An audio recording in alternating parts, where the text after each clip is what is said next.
तो स्वागत है आप सबों का हमारे एजुकेशन की इस नई दुनिया राजन अ बिलीफ में। आज 16 नवंबर 2020 है और आज मैं आप लोगों को इस वीडियो में सुर्खियों में रहे वो सारे इंपॉर्टेंट न्यूज़ को डिस्कस करूंगा जो हमारे एग्जाम के पॉइंट ऑफ व्यू के लिए इंपॉर्टेंट है, और इनसे मिलने वाली सभी सामान्य और महत्वपूर्ण जानकारियाँ भी मैं आप लोगों के साथ शेयर करता हूँ। तो चलिए शुरू करते हैं आज के इस वीडियो को।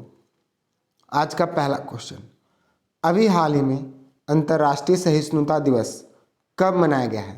तो अभी हाल ही में 16 नवंबर को यानी कि आज ही के दिन अंतर्राष्ट्रीय सहिष्णुता दिवस मनाया गया है, और इस दिवस को मनाने का मुख्य उद्देश्य संस्कृतियों और लोगों के बीच आपसी तालमेल को बढ़ावा देकर सहिष्णुता को मजबूत करना है। इस दिवस को प्रत्येक वर्ष संयुक्त राष्ट्र के द्वारा मनाया जाता है, लेकिन इस दिवस को सबसे पहले यूनेस्को के द्वारा मनाने की घोषणा 1994 में किया गया था, और उसके बाद से प्रत्येक वर्ष संयुक्त राष्ट्र के द्वारा अंतर्राष्ट्रीय सहिष्णुता दिवस बनाया जाता है। तो क्वेश्चन नंबर 1 का ऑप्शन डी सही है। अब बात इंपॉर्टेंट डेज की है, तो मैं आपको पिछले हर एक वीडियो में इंपॉर्टेंट डेज को कुछ रिवाइज कराते आ रहा हूँ, तो इस वीडियो में भी मैं आप लोगों को कुछ इंपॉर्टेंट डेज को रिवाइज करा देता हूँ। बात अगर 12 नवंबर की करें तो 12 नवंबर को विश्व निमोनिया दिवस मनाया गया, और उसके साथ साथ हमारे देश भारत में जन लोक प्रसारण दिवस मनाया गया। अब 13 नवंबर को वर्ल्ड काइंडनेस डे मनाया गया, और उसके साथ साथ राष्ट्रीय आयुर्वेद दिवस मनाया गया। अब 14 नवंबर की बात करें तो 14 नवंबर को विश्व मधुमेह दिवस यानी कि वर्ल्ड डायबिटीज़ डे और हमारे देश भारत में बाल दिवस मनाया गया। तो इस क्वेश्चन से हमें इतनी जानकारी मिलती है। नेक्स्ट क्वेश्चन, अभी हाल ही में किस राज्य की सरकार के द्वारा अपने राज्य के स्कूलों में सुधार के लिए दूतावास समूह के साथ MOU पर हस्ताक्षर किया गया है? तो अभी हाल ही में कर्नाटक राज्य के सरकार के द्वारा अपने राज्य के स्कूलों में सुधार के लिए दूतावास समूह के साथ MOU पर हस्ताक्षर किया है, और इस MOU के अंतर्गत कर्नाटक राज्य के स्कूली बच्चों के लिए शैक्षिक संसाधन और संरचनात्मक सहायता और स्वास्थ्य कार्यक्रम को प्रदान किया जाएगा। तो इस क्वेश्चन का जवाब कर्नाटक सही है।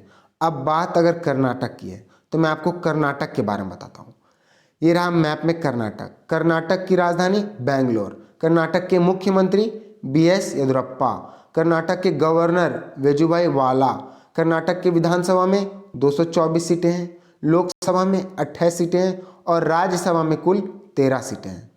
कर्नाटक का राजकीय पशु एशियन एलिफेंट है। कर्नाटक का राजकीय पक्षी इंडियन रोलर है। कर्नाटक का राजकीय पुष्प लोटस और वृक्ष सैंडलवुड जिसे चंदन की लकड़ी कहते हैं। अच्छा, अब बात अगर कर्नाटक की है तो कर्नाटक में अभी हाल ही में भारत का पहला चंदन के वृक्ष का संग्रहालय खोला गया है। तो यह क्वेश्चन भी हमारे लिए बहुत इंपॉर्टेंट है। नेक्स्ट क्वेश्चन, अभी हाल ही में किसके द्वारा 15वें पूर्वी एशिया शिखर सम्मेलन में भारत की तरफ से प्रतिनिधित्व किया गया है? तो अभी हाल ही में हमारे देश भारत की तरफ से S जयशंकर के द्वारा 15वें पूर्वी एशिया शिखर सम्मेलन में भारत की तरफ से प्रतिनिधित्व किया गया है। अच्छा, ये क्वेश्चन इसीलिए इम्पॉर्टेंट है हमारे लिए क्योंकि इस शिखर सम्मेलन में हमारे देश के प्रधानमंत्री नरेंद्र मोदी जी के द्वारा प्रतिनिधित्व किया जाना था, लेकिन इन्होंने प्रतिनिधित्व ना करके S जयशंकर के द्वारा इसका प्रतिनिधित्व किया गया। अच्छा, इस शिखर सम्मेलन की अध्यक्षता वियतनाम के प्रधानमंत्री के द्वारा की गई, और इस शिखर सम्मेलन में कुल 18 देशों के द्वारा भागीदारी की गई। तो क्वेश्चन नंबर 3 का ऑप्शन सी सही है। अब बात अगर पूर्वी एशिया शिखर सम्मेलन की है तो मैं इसके बारे में बताता हूँ। पूर्वी एशिया शिखर सम्मेलन का उद्घाटन 2005 में इसका शुरुआत हुआ। यह एशिया पैसिफिक क्षेत्र के 18 देशों के नेताओं द्वारा संचालित एक विशिष्ट मंच है जिसका गठन क्षेत्रीय शांति, सुरक्षा और समृद्धि के उद्देश्य से किया गया था। नेक्स्ट क्वेश्चन, अभी हाल ही में किस मंत्रालय के द्वारा असंगठित मजदूरों के लिए पहली बार राष्ट्रीय डेटाबेस के निर्माण को मंजूरी दिया गया है। तो अभी हाल ही में वित्त मंत्रालय के द्वारा असंगठित मजदूरों के लिए पहली बार राष्ट्रीय डेटाबेस के निर्माण को मंजूरी दिया गया है और इस डेटाबेस के निर्माण के दौरान प्रवासी मजदूरों को भी शामिल किया जाएगा। इसके निर्माण से नियोक्ता और संभावित क्षेत्र को एक नया मंच प्रदान किया जाएगा। तो क्वेश्चन नंबर 4 का ऑप्शन सी सही है। अच्छा, अब बात वित्त मंत्री की है। तो अभी वित्त मंत्रालय के केंद्रीय मंत्री अभी निर्मला सीतारमण है। नेक्स्ट क्वेश्चन, अभी हाल ही में आरबीआई में किस बैंक पर 1 करोड़ रुपए का जुर्माना लगाया है? तो अभी हाल ही में आरबीआई के द्वारा पंजाब नेशनल बैंक पर कुल 1 करोड़ रुपए का जुर्माना लगाया है और इस जुर्माने का कारण पंजाब नेशनल बैंक ने भुगतान एवं निपटान प्रणाली के कानून का उल्लंघन किया था और इसी कारण से अभी आरबीआई ने पंजाब नेशनल बैंक पर 1 करोड़ रुपए का जुर्माना लगाया है। तो क्वेश्चन नंबर 5 का ऑप्शन ए सही है। अब बात आरबीआई की है और पंजाब नेशनल बैंक की है। तुम दोनों के बारे में आपको बताता हूँ। पहले मैं पंजाब नेशनल बैंक के बारे में बताता हूँ। पंजाब नेशनल बैंक की स्थापना 19 मई 1994 में हुआ था और इसकी स्थापना लाहौर में हुआ था और अभी इसका हेडक्वार्टर नई दिल्ली है और इसका एमडी और सीईओ एस मल्लिकार्जुन राय है। अगर हम लोग बात आरबीआई की करें तो सबसे पहले मैं आरबीआई का फुल फॉर्म बताता हूँ। आरबीआई का full form reserve bank of India है। इसकी स्थापना 1 अप्रैल 1935 को कोलकाता में किया गया था और इसका हेडक्वार्टर मुंबई है और इसके वर्तमान समय के चीफ पर्सन शक्तिकांत दास हैं। नेक्स्ट क्वेश्चन, अभी हाल ही में किसके द्वारा इंटरनेशनल चिल्ड्रन पीस प्राइज 2020 को जीता गया है? तो अभी हाल ही में सादत रहमान के द्वारा इंटरनेशनल चिल्ड्रन पीस प्राइज 2020 को जीता गया है और इन्हें यह पुरस्कार साइबर बुलिंग को रोकने के प्रयास के कारण दिया गया है। इन्हें यह पुरस्कार मलाला यूसुफजई, जो कि सबसे कम उम्र में नोबेल पुरस्कार विजेता हैं, के द्वारा प्रदान किया जाएगा। तो क्वेश्चन नंबर 6 का ऑप्शन ए सही है। अब बात मैं पहले इंटरनेशनल चिल्ड्रन पीस प्राइज की करता हूँ। यह पुरस्कार प्रत्येक वर्ष किड्स राइट के द्वारा दिया जाता है, जो कि बच्चों के अधिकार के लिए काम करता है और यह पुरस्कार प्रत्येक वर्ष उस बच्चों को दिया जाता है जो बच्चे के अधिकार को बढ़ावा देते हैं और कमज़ोर बच्चों की स्थिति को बेहतर बनाने का प्रयास करते हैं। अब सादत रहमान के बारे में बताता हूँ। देखिए इमेज में, यही है सादत रहमान। क्या लुक है यार।